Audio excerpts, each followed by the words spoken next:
Entonces vamos a recordar, ¿para qué nos sirve a nosotros el análisis dimensional? Porque así se llama el tema, ¿ya? En general se llama análisis dimensional. El análisis dimensional va a estudiar la forma cómo se relacionan las 7 magnitudes fundamentales: longitud, masa, tiempo, intensidad de corriente eléctrica, intensidad luminosa, temperatura y cantidad de sustancia. No importa el orden en que lo digas, el hecho es que consideres que esas son las 7 magnitudes fundamentales. Las vas a relacionar con las magnitudes derivadas. No tenemos un número específico de las magnitudes derivadas, ¿ya? Hemos mencionado el volumen, al área.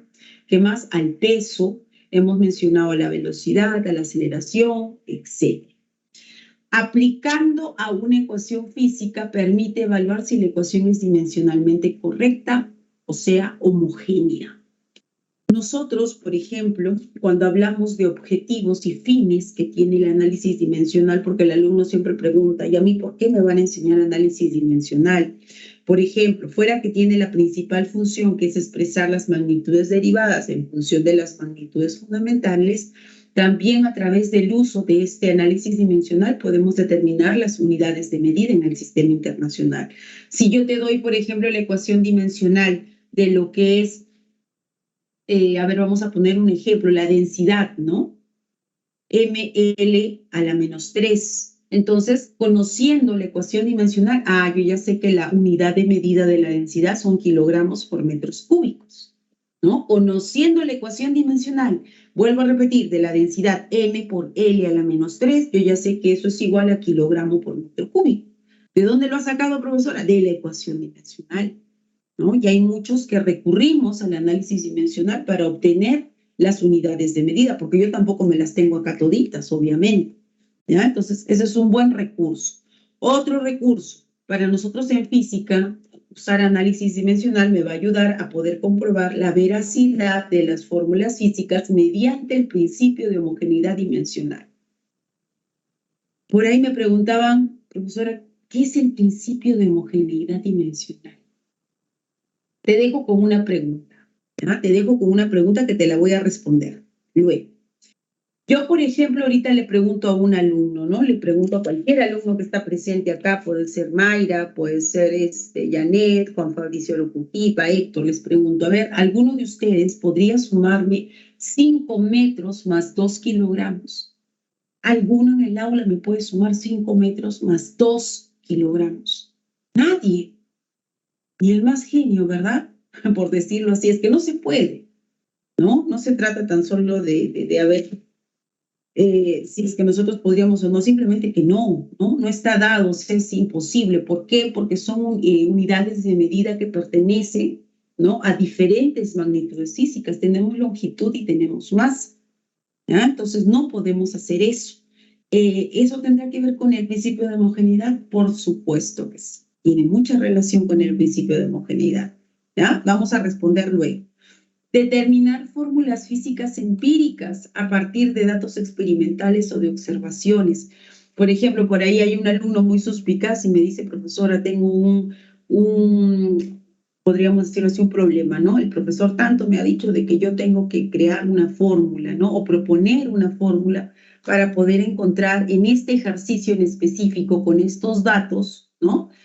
Por ejemplo, la velocidad del flujo que sale por la aguja de un inyectable, de una hipodérmica, ¿no? ¿Cómo tendría que hacer, profesora? Puedes usar el análisis dimensional para trabajar, ¿no? Nosotros también vamos a continuar trabajando análisis dimensional para algunos temas en la universidad, ¿no? Pero ya no vamos a trabajar este tipo de ejercicios que van a ver ustedes cuando yo les presente la práctica, que la voy a dar ahora, ¿ya? Para que vayan avanzando. No va a ser así. ¿Ya? No es que vamos a encontrar la ecuación dimensional de L o de R o de cualquier otra letra, no va a ser así. Vamos a aplicarlo en temas como, por ejemplo, en las leyes de escala, ¿no? Y otros temas más que tiene la biofísica, se aplica el análisis dimensional, o sea que no pienses que solamente es para el CEP, ¿ya? Muy bien. Luego tengo por acá las ecuaciones dimensionales. Las ecuaciones dimensionales son igualdades, ¿ya? Matemáticas, ¿sí? En matemática una ecuación es una igualdad, pero ahora se van a llamar ecuaciones dimensionales. Ya no van a ser simplemente ecuaciones, sino van a ser dimensionales. ¿no? Que me van a servir para relacionar las magnitudes derivadas en función de las magnitudes fundamentales. ¿Cómo expresamos las ecuaciones dimensionales? Colocamos entre corchetes. Esta es la forma general para expresar una ecuación dimensional entre corchetes. Entonces, ¿cómo se lee? Ecuación dimensional de X. ¿Y cómo se va a escribir, ¿no? En función de las 7 magnitudes fundamentales? Ahí están las ecuaciones dimensionales de las 7 magnitudes fundamentales. ¿Cuál es la ecuación dimensional para la longitud? Pues es L. ¿Cuál es la ecuación dimensional para la masa? Pues es M. ¿Cuál es la ecuación dimensional del tiempo? T. ¿Cuál es la ecuación dimensional de la temperatura? Tita. ¿Cuál es la ecuación dimensional de la intensidad de corriente? I. ¿Cuál es la ecuación dimensional de la intensidad luminosa? J. ¿Y cuál es la ecuación dimensional de la cantidad de sustancia? Pues N. ¿Ya? Por eso expresamos esta ecuación dimensional X en función de las ecuaciones o de las magnitudes fundamentales, ¿no? Las ecuaciones de las magnitudes fundamentales. A, B, C, D, E, F, G son exponentes. No te olvides que los exponentes son números. Todos los exponentes son números. Todos los exponentes son números. ¿Ya? Recuerda lo que te digo. Siguiente, aquí ya te muestro de forma ordenada la tabla de las ecuaciones dimensionales para las magnitudes fundamentales. Ahí están. Entonces, yo te diría, la ecuación dimensional de la longitud es L. La ecuación dimensional de la masa, te estoy volviendo a repetir, es M. La ecuación dimensional del tiempo es T. La ecuación dimensional de la intensidad de corriente eléctrica es psi. La ecuación dimensional de la temperatura termodinámica será tita. Y la ecuación dimensional para la cantidad de sustancia N y la intensidad luminosa, pues es J. ¿Ya? Continuamos. El principio de homogeneidad. Aquí vamos a dar la respuesta. Tengo una ecuación, quiero que miren, esta es una ecuación, ¿ya? Una ecuación. A ver, la voy a colocar como inicialmente debe ir. A más B menos C es igual a X menos Y. Esta es una ecuación matemática, es una igualdad. Pero si yo le coloco los corchetes, como le he colocado aquí, ya no es una ecuación simplemente, es una ecuación dimensional. ¿Por qué? Porque está expresado entre corchetes. Entonces, ¿qué se va a cumplir?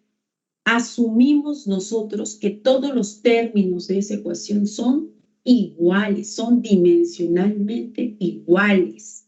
Entonces voy a colocar que la ecuación dimensional de A es igual a B, a C, a X y Y.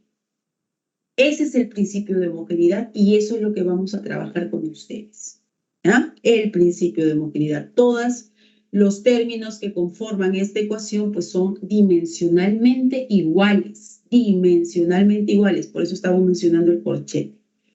Una ecuación es dimensionalmente correcta cuando al sumar o restar en los miembros de la ecuación estos tienen las mismas dimensiones. Entonces, las fórmulas en física, todas las fórmulas en física están dimensionalmente correctas, ¿no? Son dimensionalmente correctas, todas las fórmulas en física. ¿Ya? Entonces, por ahí me acuerdo que coloqué una proposición en verdadero o falso, ¿no? Yo coloqué todas las fórmulas físicas son dimensionalmente correctas. Sí, cumplen el principio de homogeneidad, todas las fórmulas físicas. Por ejemplo, acá hay una fórmula conocida por nosotros, ¿no? Para el movimiento rectilíneo uniformemente variado, cuando hacen cinemática, el MRV. Velocidad es igual a aceleración por tiempo más velocidad inicial. Comprueba que realmente es cierto lo que te digo yo, es dimensionalmente correcta. Entonces, colocas tu ecuación entre corchetes y comienzas a responder. La velocidad, L por T a la menos 1, que es lo mismo que decir L sobre T. La aceleración L por T a la menos 2 o L sobre T al cuadrado es lo mismo. El tiempo T, la velocidad, profesora, pero acá dice inicial, velocidad final, velocidad promedio, velocidad total, ¿no? La velocidad media no deja de ser velocidad, por lo tanto su ecuación dimensional siempre es L por T a la menos 1, salvo que sea la velocidad angular. Si estamos hablando de velocidad angular, pues ahí es si es tiempo a la menos 1 o T a la menos 1. ¿Ya? Si fuese velocidad angular. De ahí, cualquier otra velocidad, L por T a la menos 1. Entonces, si te das cuenta, mira cómo ha quedado el resultado. ¿Ya? LT, LT. Acá se va término, t al cuadrado con t, me quedaría L sobre t más L sobre t. ¿Te das cuenta que los miembros de esa ecuación son dimensionalmente correctos? Todos son iguales. Se cumple el principio de homogeneidad en todas las ecuaciones de física, ¿ya? En todas. Eso es el principio de homogeneidad, jóvenes. Leyes importantes, lo que les decía hace un momento, no podemos sumar magnitudes físicas que sean diferentes. O sea, yo no puedo sumar, por ejemplo, ¿no? Una longitud con una masa, o la longitud con el tiempo lo puedo sumar, ¿no? No se puede. Entonces, se dice que las ecuaciones dimensionales no cumplen con las leyes de la adición y sustracción. O sea, si a mí me dicen 3m más 5m menos 2m, ¿no? Y acá puede continuar, me puede decir 100m, ¿no? Más 3m más 5m menos 2m, estamos sumando masas. Por lo tanto, el resultado va a ser una única masa, ¿ya? Eso es lo que se dice que no cumple los principios de adición y sustracción, porque para nosotros estamos ahí viendo una ecuación en la cual se está sumando y se está restando masas. Por lo tanto, voy a obtener otra masa como resultado. Yo tengo una longitud menos una longitud. ¿Qué voy a obtener como resultado? Pues otra longitud. Tengo un tiempo menos un tiempo, le sumo un tiempo. ¿Qué voy a obtener como respuesta? Otro tiempo. ¿Ya? Así trabajamos entonces esta primera ley importante. Luego dice, todos los números son cantidades adimensionales y su fórmula dimensional es igual a 1. ¿Qué significa la palabra adimensional? Que no tiene unidades de medida, ya que no tiene unidades de medida. O también otros interpretan como que la ecuación dimensional tiene que ser igual a 1. Eso es adimensional. No tiene dimensiones, no tiene unidades de medida, entonces su ecuación dimensional vale 1. Entonces, dentro de todo esto, ¿quiénes están? Pues todos los números. Todos los números, la ecuación dimensional de ellos equivale a 1. Todos los números, las raíces. Profesora, los logaritmos, las funciones trigonométricas, por supuesto. Seno de beta, pero profesora, seno de beta, su ecuación dimensional es 1. Por supuesto que sí. El seno, el coseno, la tangente, la cotangente, la secante, la cosecante, siempre es respecto a un número, ¿no? Siempre respecto a un número, porque el ángulo es un número. Nosotros decimos seno de 30 grados, coseno de 40 grados, coseno de 90 grados, tangente de 50 grados, tangente de 37,5 grados. Entonces, todas las funciones trigonométricas, ángulos, funciones logarítmicas, sus ecuaciones dimensionales son equivalentes a 1. No te olvides, son adimensionales. Todos los números son cantidades adimensionales, no tienen dimensiones, no tienen unidades de medida. ¿Cuál es la ecuación dimensional de pi? Es 1. ¿Cuál es la ecuación dimensional de épsilon? Es 1. ¿Ya? Esa regla general para todo. Muy bien. Aquí tengo algunas propiedades importantes para poder aplicar. Yo lo voy a explicar conforme vayamos avanzando en la realización de los ejercicios. ¿Ya?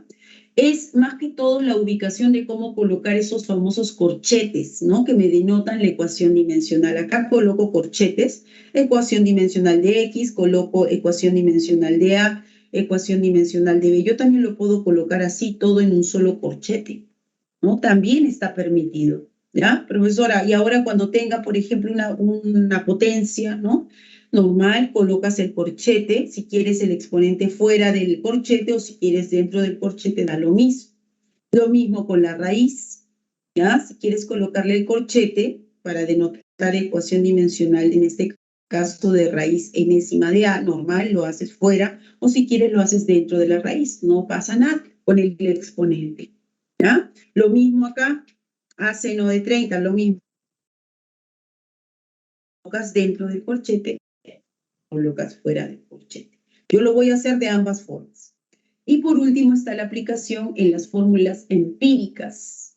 ¿Ya? Yo, por ejemplo, un enunciado parecido, te voy a decir la fórmula empírica del periodo T de un péndulo se expresa.